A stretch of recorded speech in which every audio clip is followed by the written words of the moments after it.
Welcome back. It is time we switch things up a little bit and move on to a different target. For the next few videos, we're going to be attacking Windows 7 machine. And the difference between exploiting Windows 7 and the Metasploitable that we were attacking in the past few videos is inside of Windows 7, we are not going to install any additional software. So these exploits will work on anyone that uses Windows 7 and hasn't updated their operating system, which is most likely everyone running some pirated version of Windows. For this, you will need to install Windows 7 virtual machine. And I got mine right here. It is currently up and running. And you will need to install them inside of your VirtualBox first.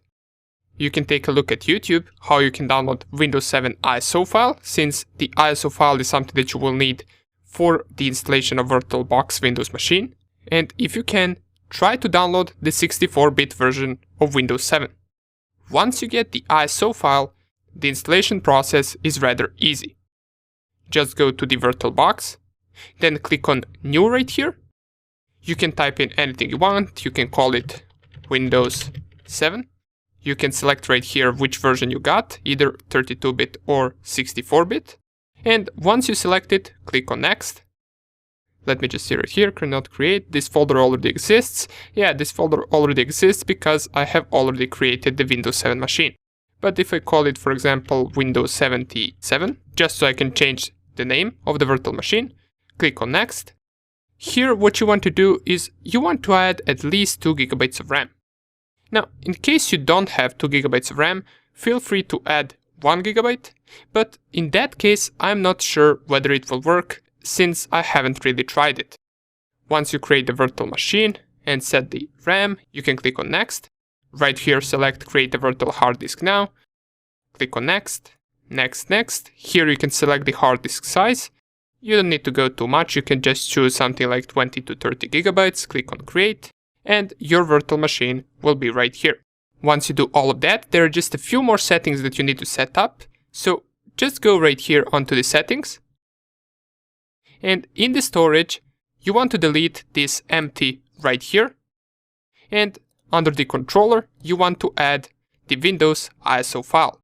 So in my case, here is mine, Windows 7 Ultimate x64.iso.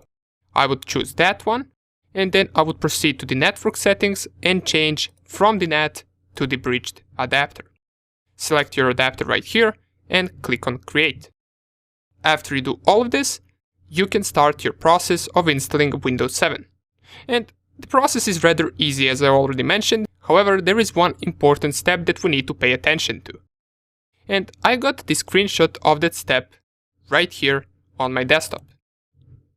As far as I remember, this step happens, I believe, at the very end of installation, and here it asks us help protect your computer and improve Windows automatically.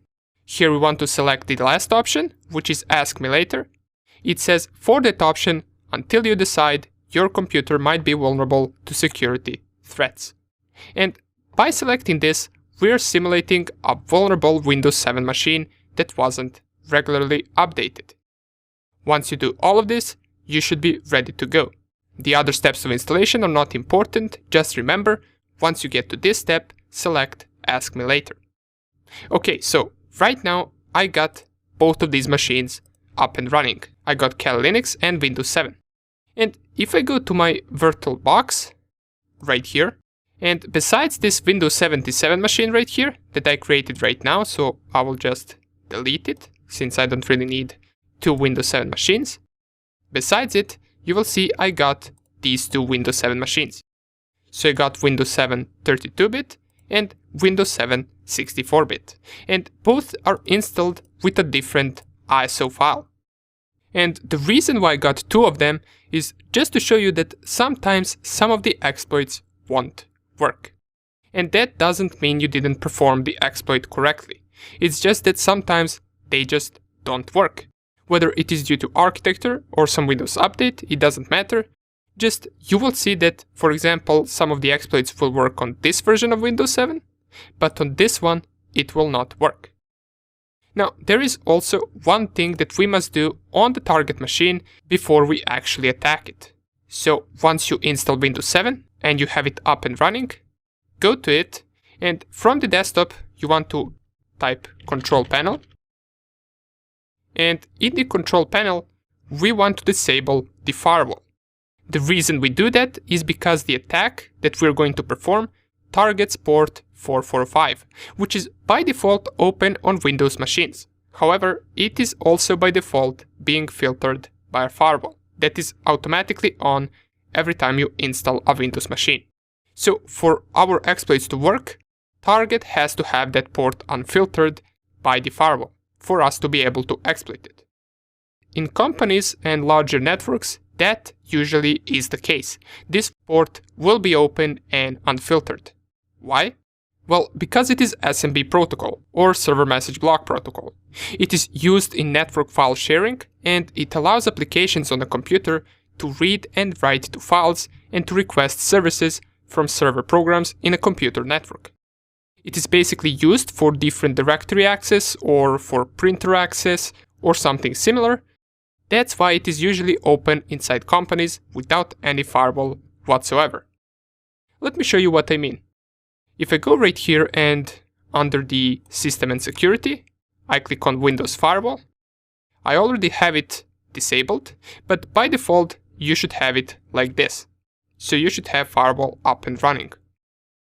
If I leave the firewall up and running and I go to my Cal Linux machine and scan it real fast, so sudo nmap, we're going to use the synscan.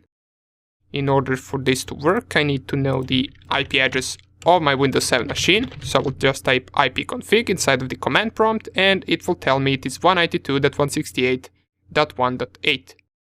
So if I go back and scan that IP address, input my password, this scan shouldn't take more than just a few seconds, and you will see right here that these ports are open. But for you, they will probably not be open. Why? Well, because you haven't really disabled the firewall yet. So even though I scan it right now once again, while the firewall is on, you can see in the scan results, ports are set to be open. What you are going to see, in case you haven't disabled the firewall already, is you will most likely see 1000 ports filtered. And to fix that, what you can do is go right here, click on Turn Windows Firewall on or off, then select right here Turn off Windows Firewall, and turn off Windows Firewall in the second option as well. Click on OK, and now the firewall is off. Now if you go and perform the scan once again, for me I will have the same results, but for you, you will have much more ports open. And I also get some ports open that weren't open once the firewall was enabled. Besides all of those ports, you should also see the port 139 being open and the port 445 being open. And those are SMB ports. So the key thing to get from this is go to the Windows and disable the firewall. Once again, Control Panel, System and Security, and then Windows Firewall. After you do all of that, you are ready to go. In the next video, we are going to see how to perform one of the most known recent exploits called Eternal Blue. See you in the next video.